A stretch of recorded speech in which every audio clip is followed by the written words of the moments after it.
Have you ever felt like the only way to truly gain perspective is to step away?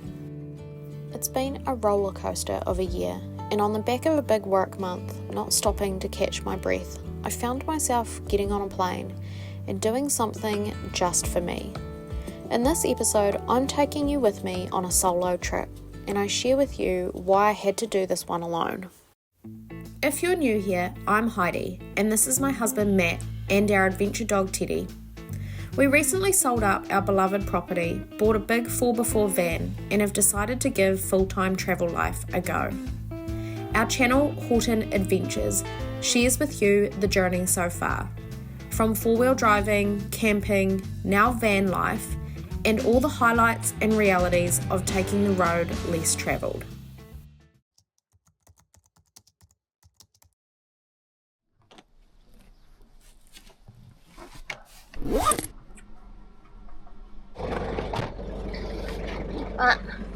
Rough.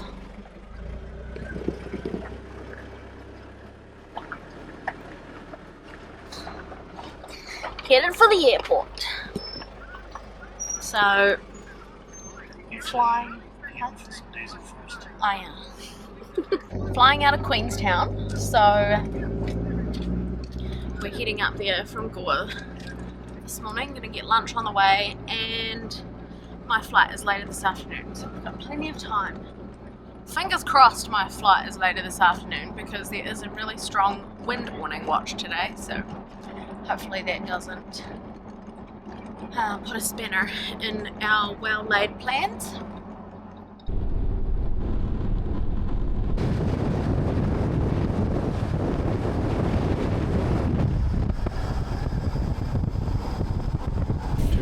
I'll see you in 3 days. 3 days.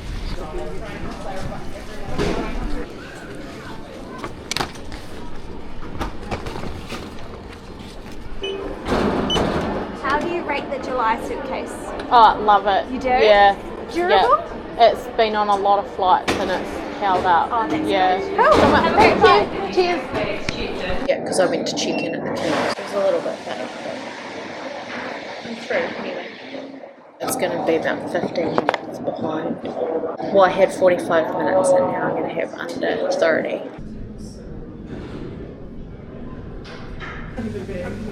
My office did that something.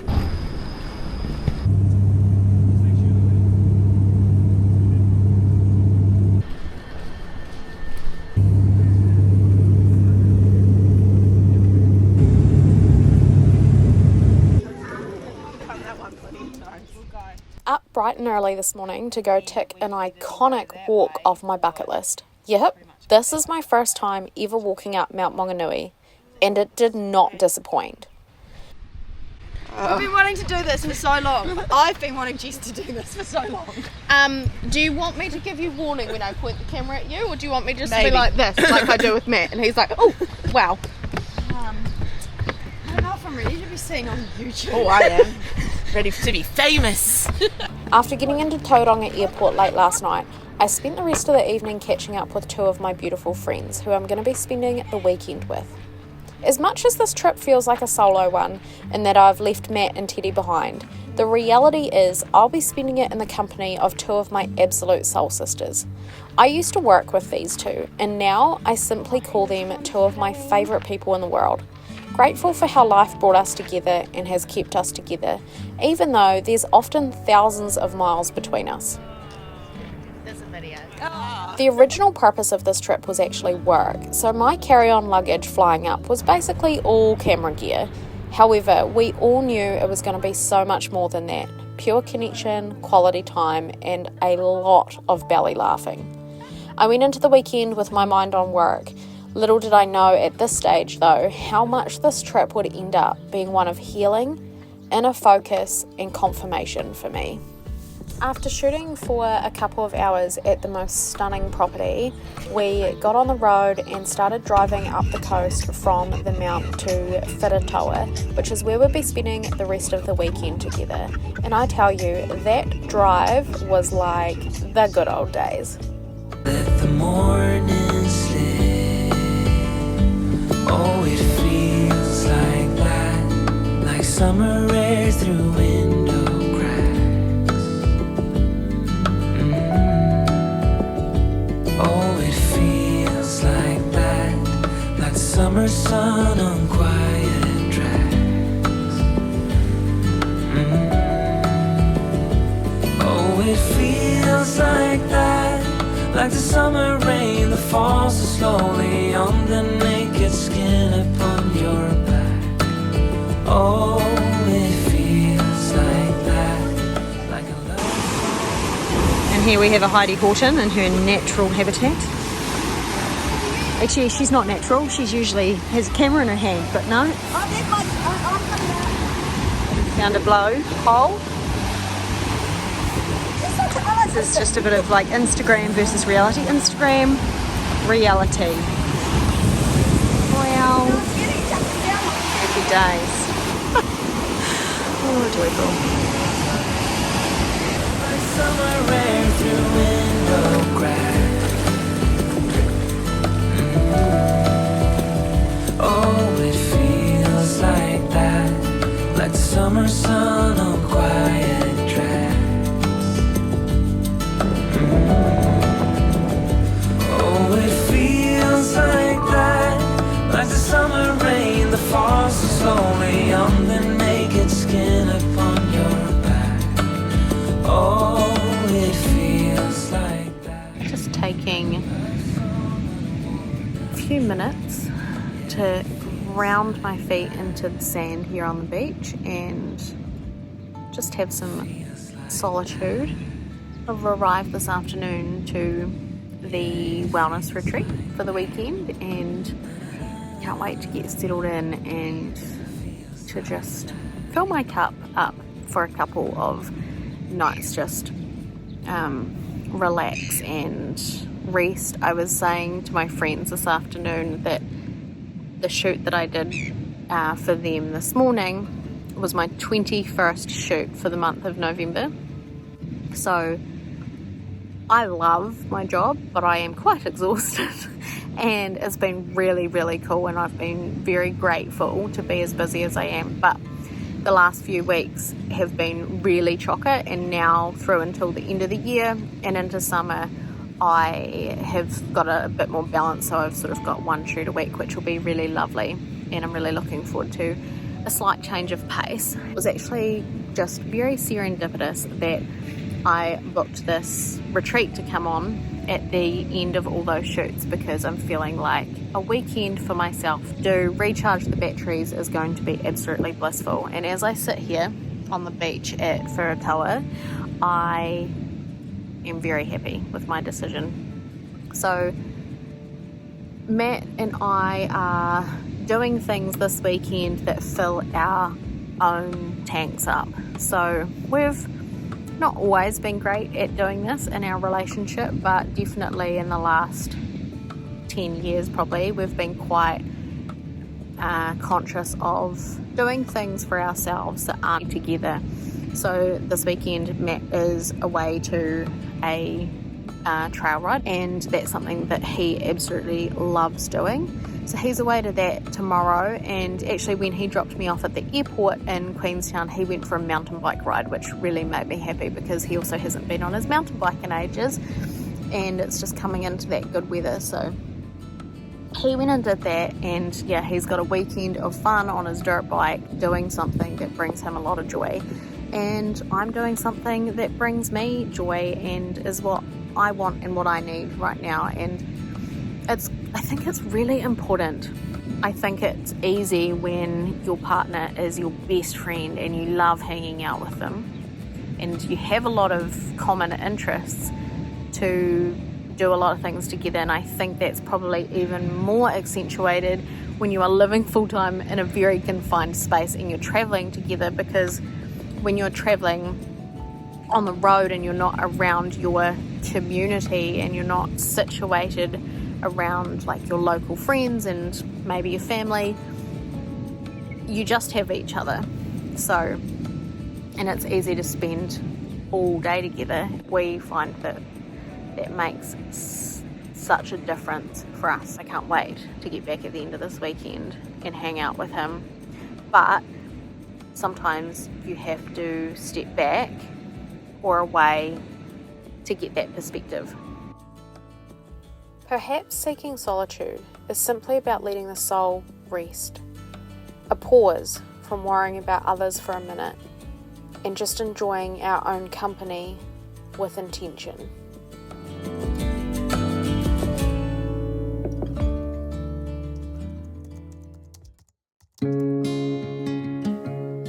I have not always been so good at sitting in my own company. I used to fill any gap that I could with another person's presence, feeling entirely uncomfortable having to sit alone with myself. But with age and a little wisdom, I've come to know myself much more thoroughly, and I now know that solitude and stillness is what truly recharges me and resets my soul from the daily grind and the mental fatigue. Time to just be, to wash away the little stuff in life that begins to weigh on you as it accumulates. Actually making room for so much more space. Space to think big, to dream big, and to hear your inner guidance clearly. On Saturday morning, our retreat group took a walk over to Waimama Bay, and while some ladies jumped in the ocean for a swim, many of us walked through the rock pools, grounded our feet down into the sand, and just sat immersed in nature. Nature has an excellent way of showing us the bigger picture and reminding us that much of what fills our day-to-day is trivial in the cycle of life. This walk was a beautiful one, to a sheltered, quiet bay. We don't have beaches like this in the south, and I found myself daydreaming of when we will be able to explore a coast like this at a leisurely pace from the comfort of our own home on wheels. If Wolf thinks he's seen sandy floors, he hasn't seen anything yet.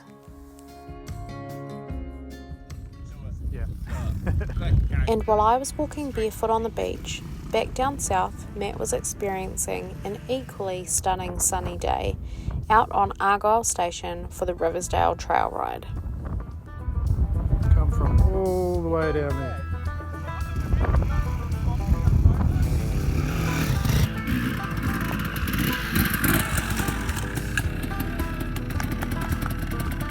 Oh, we made it back to the trailer. I forgot the GoPro today, so there's not going to be a whole lot of footage, but got a couple of wee clips. Bloody brilliant day. Just finished up Riversdale trail ride, which is my local usually, and yeah, bloody amazing here on Argyle Station. So, Brian, what's happened here? Can't even get up that hill climb. This little hill climb here. Bloody hell.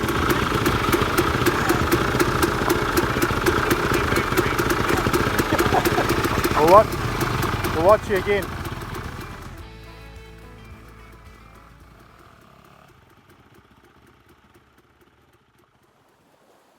As the sun set on another beautiful day for both of us at opposite ends of the country, I began to feel my equilibrium returning, something I've spent most of this year struggling to find amongst all of the change.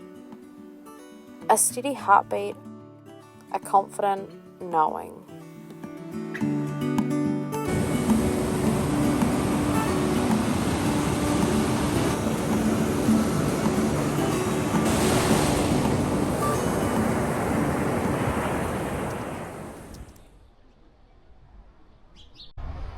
Good morning.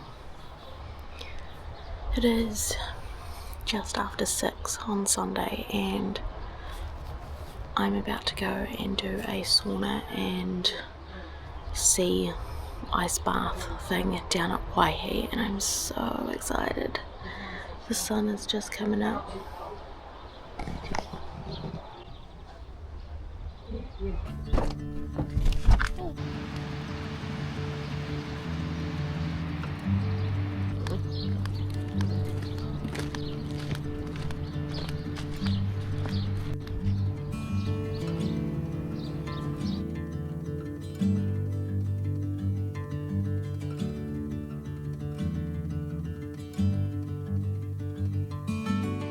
We had booked a sauna experience at Whiritoa Beach, which was incredibly blissful and ended with a dunk in the ocean. and that was more like a warm bath than a cold plunge for this Southland born and bred girl. Sadly, after a couple more hours of belly laughs, chats and sharing good food, it was time to head to the airport and journey back home. And that in itself was a new learning, realising that I was yearning for home, the van. Indeed, as I watched the sunset from the sky, I realised that this has been my first time away from the van since we shifted into it back in May. And as I said, it takes distance sometimes to gain perspective.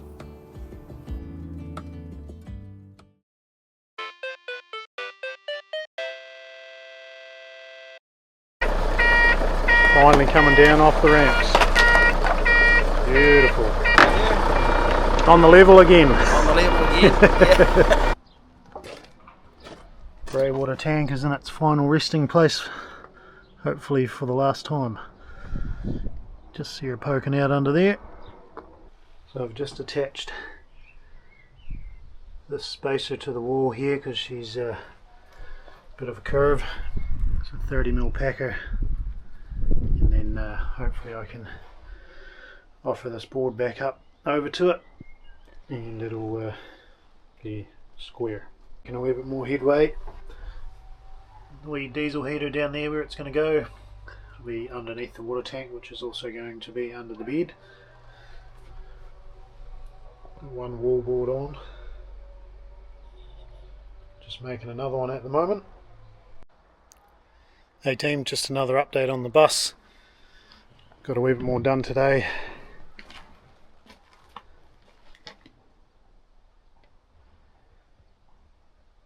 Two-thirds of that right hand wall done.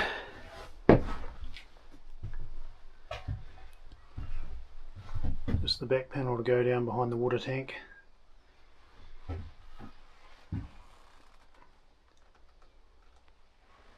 She's slow going making things square that aren't square. But anyway, we're getting there. Number 1 tank boxed in, plumbed. Number 2 tank boxed in, I've just got to put the cover over it. It's plumbed. And the diesel heater underneath there. Just got to put some ducting on it and run it out the front. Extended all the wiring. Alright, so another progress report on the bus. Got the back all finished up.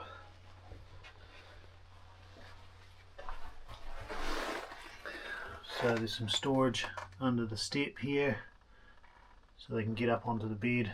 That's the diesel heater outlet.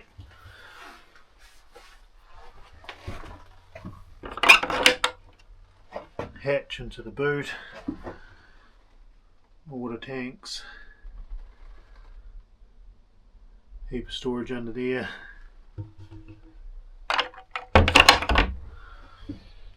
Bed platform's all done. Got a heap of holes for ventilation. And then we've got another platform over here.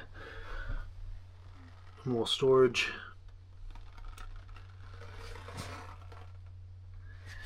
And then the fridge is going to sit up here.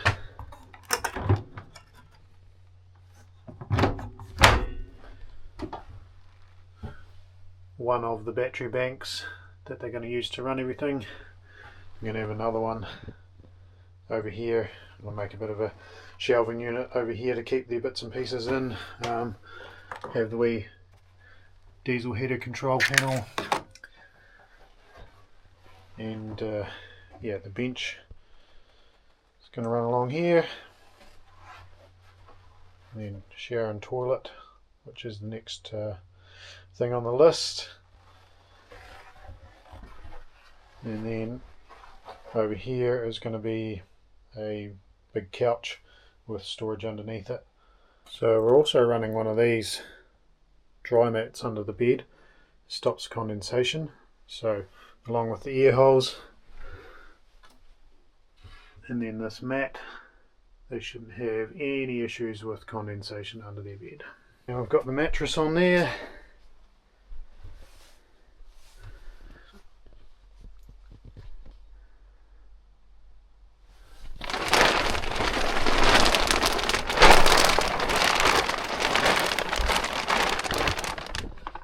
and I'm 6'1". My feet are actually touching that window, and I've got just a little bit of clearance by my head, so actually not too bad. Now I've got to do a bit of cleanup. There is crap everywhere, sawdust everywhere, tools, bloody offcuts of plywood, cardboard templates, plumbing fittings, just stuff everywhere.